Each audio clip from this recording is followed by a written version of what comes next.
Bonjour à toutes et à tous. Notre avenir, qu'il soit proche ou lointain, regorge d'un éventail infini de possibilités, ce qui, à mon avis, est profondément positif.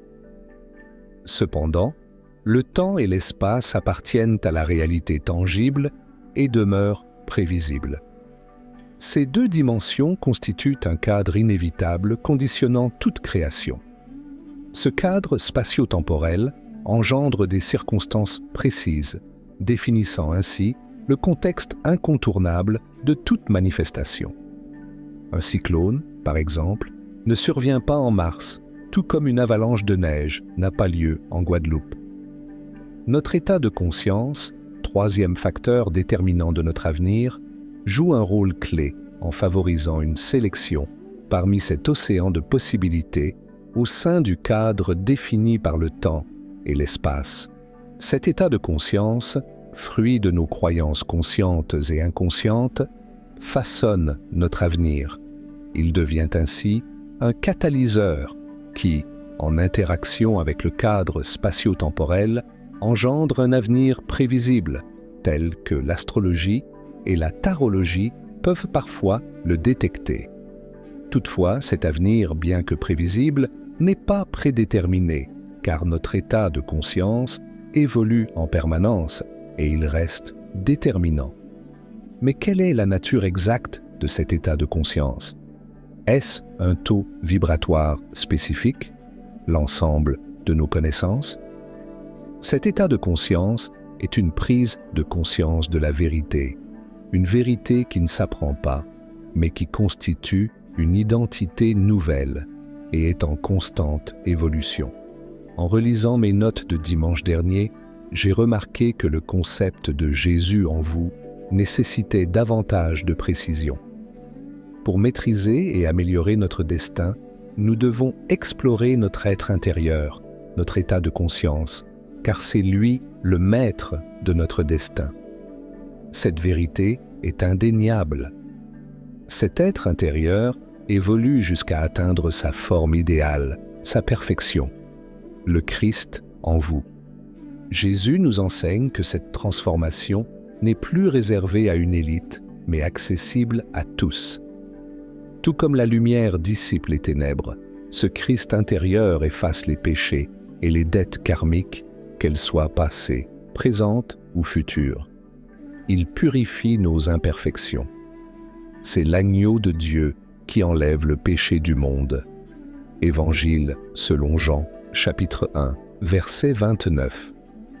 Cet idéal intérieur, le Christ en vous, n'est pas une exclusivité chrétienne, mais Jésus en est la personnification la plus claire et la plus pédagogique.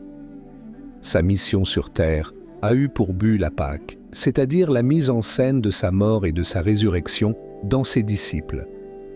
Cette résurrection est un idéal de vie. Elle nous permet de devenir créateurs de notre destin. Elle est l'objectif même de la création. Être avec Jésus, voilà la destinée de l'humanité. Les Écritures attestent cette hypothèse. Voici quelques versets significatifs. Il en établit 12 pour les avoir avec lui. Évangile selon Marc, chapitre 3, verset 14.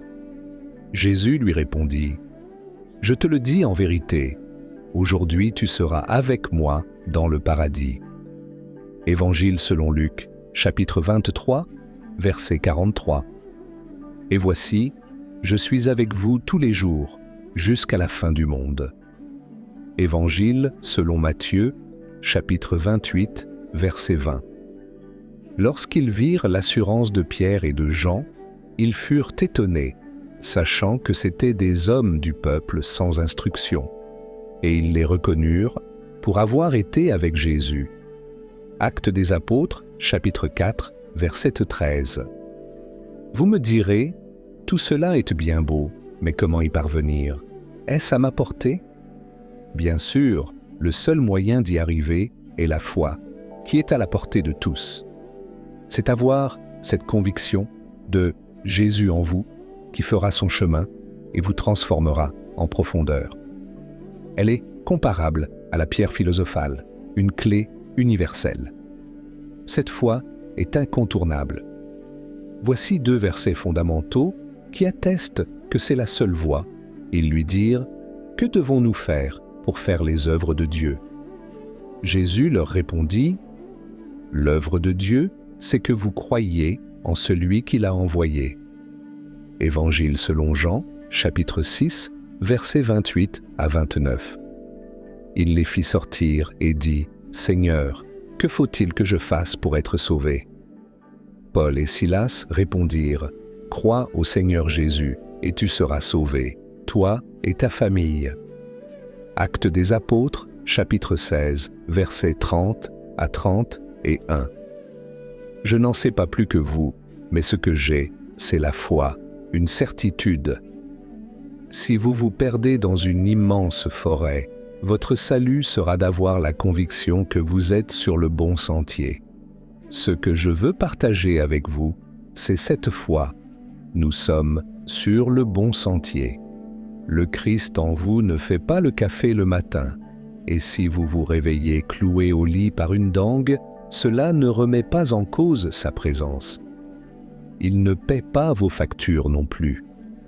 Mais il fait bien plus, il fait entrer le surnaturel dans vos vies.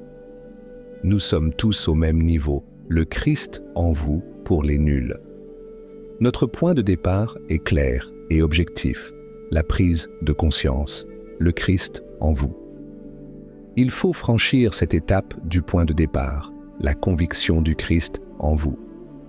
Jésus a dit « Passons à l'autre rive ». Nous approchons de l'autre rive, où il nous tend la main, nous accueille et nous dit « Ne crains rien, car je suis avec toi. Ne promène pas des regards inquiets, car je suis ton Dieu. Je te fortifie, je viens à ton secours, je te soutiens de ma droite triomphante. » Livre d'Ésaïe, chapitre 41, verset 10. N'est-ce pas merveilleux? Bonne journée.